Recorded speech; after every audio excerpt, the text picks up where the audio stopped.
जर तुमच्या आयुष्यामध्ये अडचणीचा काळ सुरू असेल, तुम्हाला काही समजत नसेल काय करावं काय नाही, आयुष्यामध्ये असं वाटत असेल की सगळ्या गोष्टीमध्ये मला फेल्युअर भेटलेलं आहे आणि तुम्ही पूर्णपणे खचून गेलेले असाल, तर हा व्हिडिओ नक्की बघा.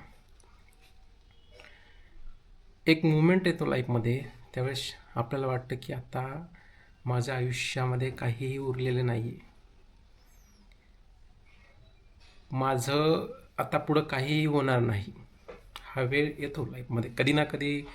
प्रत्येकाच्या आयुष्यामध्ये एकदा ना एकदा तरी हा क्षण, हा मुमेंट हा येतो म्हणजे येतोच. तुम्ही कितीही तुर्रम खान जरी असले, मोठमोठे सेलिब्रिटी जरी असले, तरी त्यांच्या लाईफमध्ये हा वेळ आलेला आहे. त्यावेळेस काहीही समजत नाही आपल्याला की आता करायचं काय. जे निर्णय घेतो ते चुकीचे ठरत आहेत. ज्या गोष्टी करतोय त्याच्यामध्ये फेल्युअर भेटत आहे. जी प्लॅनिंग करतोय, ज्या गोष्टीची प्लॅनिंग करतोय ते प्लॅन फेल होत आहे. आणि यामधून आपण लोकांना दोष द्यायला सुरुवात करतो की नजर लागली, या गोष्टी झाल्या, त्या गोष्टी झाल्या. साहजिक गोष्ट आहे, ह्या गोष्टी होतच असतात. ती वेळ आहे, एकदा ती वेळ गेल्याच्या नंतर सगळ्या गोष्टी बरोबर होतात.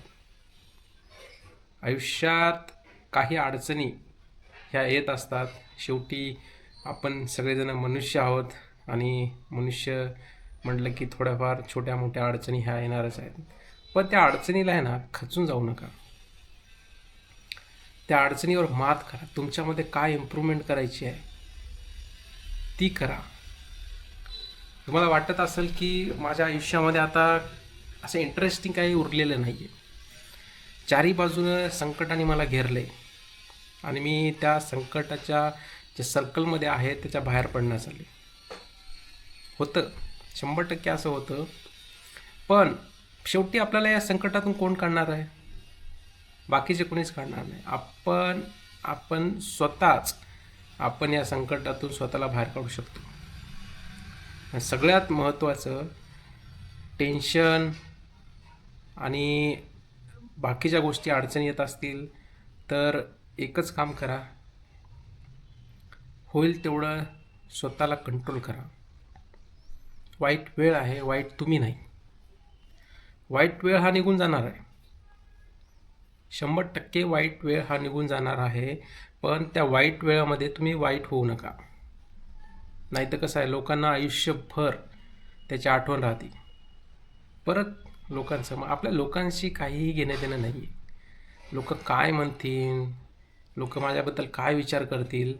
फक्त एक संस्कार नावाची गोष्ट असते, त्या संस्काराला तडजोड झाली नाही पाहिजे. आपल्या वाईट काळामध्ये आपले विचार हे तितकेच क्लीन पाहिजे ज्यावेळेस आपले सुखाचे दिवस येतील, आणि तितकेच क्लीन पाहिजे ज्या वेळेस आपल्यावर वाईट दिवस येतील. तुम्ही स्वतःचं नेचर बदलण्याचा अजिबात प्रयत्न करू नका. घ्या पॉज, घ्या आयुष्यामध्ये, काय हरकत नाही. थोडा वेळ थांबा.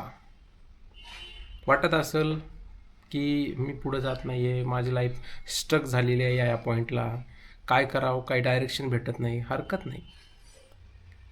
तो जो क्षण आहे तो काही काळापर्यंत आहे. तो एकदा गेल्याच्या नंतर बघा, मग निवांत लाईफ आहे. फेल्युअर, प्रचंड मोठ्या प्रमाणात फेल्युअर भेटलेलं असेल, काही हरकत नाही. एक दिवस नक्की येईन, आपला दिवस असणार तो. प्रत्येक वस्तूचा किंवा प्रत्येक गोष्टीचा एक मर्यादा असते, त्या मर्यादेच्या पलीकडे जाऊ शकत नाही. फॉर एक्झाम्पल, लोक म्हणले होते की पाऊस पडत नाही, पाऊस पडत नाही. लोकांना वाटत होतं की पाऊस यावेळेस कमी आहे. पण निसर्गाचं चक्र बघितलं का तुम्ही? 3 महिन्याचा पाऊस हा 3 दिवसात होऊन गेलेला आहे. एवढा मोठ्या प्रमाणामध्ये पाऊस पडला. नद्या तुडुंब भरल्या होत्या. मागच्या वर्षी प्रचंड पाणी होतं, प्रचंड, सारखं कंटिन्यू. लोक म्हणले की आता बस झाला पाऊस, नको आहे आता एवढा पाऊस.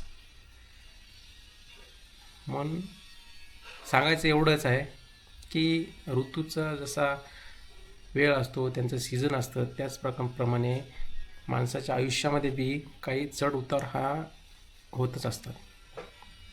त्याला असं भिवून नाही जगता येणार आपल्याला.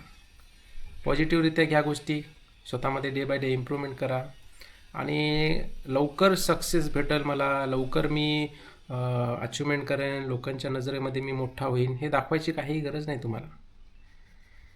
तुम्ही आता जसे आहात आणि जर तुम्ही तुमची जीवन पूर्णपणे सॅटिस्फाईड म्हणजे समाधानाने जगत असाल तर तुम्हाला लोकांना दाखवायची अजिबात गरज नाही आहे. तुम्ही तुमची फॅमिली तुम्ही समाधानात राहत असाल काही हरकत नाही, दुनियेला दाखवायची अजिबात गरज नाही आपल्याला.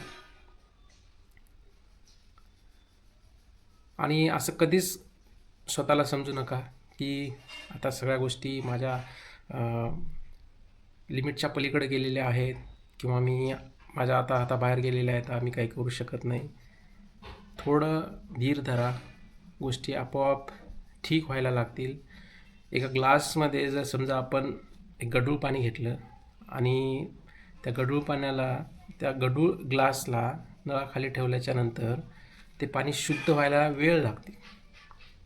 गढूळ पाणी हे बाहेर पडतं आणि शुद्ध पाणी हे आतमध्ये पडतं.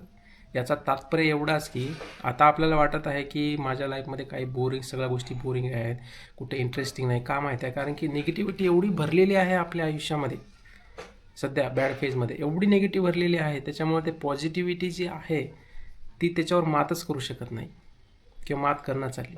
आयुष्यामध्ये पॉझिटिव्हिटी घेणं आता महत्त्वाचं आहे.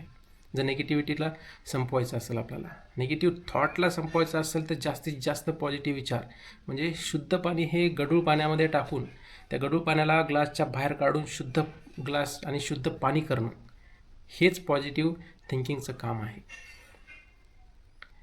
आणि शेवटी एवढंच आहे, 100% हार मानू नका.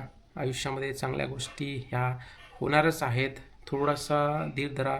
जवळचे सपोर्ट करत नसतील काही हरकत नाही, तुम्हाला कुणाचीही गरज नाही. शेवटी आपण जन्मलो एकटेच पण मरणार पण एकटेच आहोत.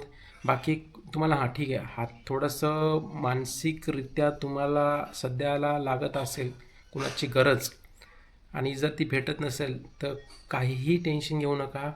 स्वतःला सिद्ध करण्याचा प्रयत्न करा. स्वतःलाच कॅपेबल असं बनवा की मी एकटा सफिशियंट आहे, मला कुणाचीही गरज नाही आहे. त्याचा घमंड करू नका की मला लोकांची गरज पडणार नाही, हा घमंड आहे. पण लोक जर मला मदत करत नसतील तर मी स्वतः पण कॅपेबल आहे, मी स्वतःला सांभाळू शकतो, मी माझ्या फॅमिलीला सांभाळू शकतो किंवा मी माझ्या स्वतःबद्दल चांगला विचार करण्याचा प्रयत्न करणार. या गोष्टी स्वतःला सांगा आणि जे निगेटिव्ह गोष्ट तुमच्या मनामध्ये दडलेली आहे तिला बाहेर काढण्यासाठी ह्याच गोष्टी अत्यंत महत्त्वाच्या आहेत. पॉझिटिव्ह थिंकिंग करा सुरू. जीवन बरोबर आपलं व्यवस्थित होणारच आहे. लोकांनी जरी म्हणलं तुम्हाला की ठीक आहे, थोडंफार आपला समाज पण आहे तसा, लोक पण थोडंसं विचार करतात. अजून जर तो माणूस बॅड फेजमध्ये असेल तर त्याला परत बॅड फेजमध्ये टाकण्याचा प्रयत्न करतात. त्याच्यावर संकट आले तर अजून त्याला संकट आणण्याचा प्रयत्न करतात. ही सोसायटीची आपल्या रीतच आहे. पण याच्यामुळं असं आहे की आपण खचून जायचं नाही. चांगली गोष्ट येते. बरेच तुम्हाला माहिती असेल की जे आज उद्योगपती आहेत, जे मोठमोठे सेलिब्रिटी आहेत, त्यांनी त्यांच्या बॅड फेजमध्ये आज ज्या उंच पदावर आहेत, कधी कधी त्यांनी कर्जबाजारी झाले होते लोक. ही पण गोष्ट महत्त्वाची आहे. फॉर एक्झाम्पल अमिताभ बच्चन येतो बॅड फेज. आज तो माणूस कुठल्या लेवलला आहे पण त्याच्या बॅड फेजमध्ये तो पूर्णपणे कर्जबाजारी झाला होता. होतात गोष्टी. सरळ होण्यासाठी थोडासा वेळ लागतो आणि त्या वेळेचीच प्रतीक्षा करणं हे आपल्यासाठी सध्या तरी महत्त्वाचं आहे. ती वेळ शांतपणे सहन करा, ती शांतपणे त्या वेळेला जाऊ द्या. म्हणजे जी वाईट वेळ आहे तिला जाऊ द्या आणि येणारा काळ हा 100% आपलाच असणार आहे. हे आपण स्वतःवर विश्वास ठेवणं फार गरजेचं आहे. तर असेच नवीन नवीन व्हिडिओ पाहण्यासाठी चॅनलला सबस्क्राईब करा, व्हिडिओला लाईक करा आणि शेअर करा. Stay tune.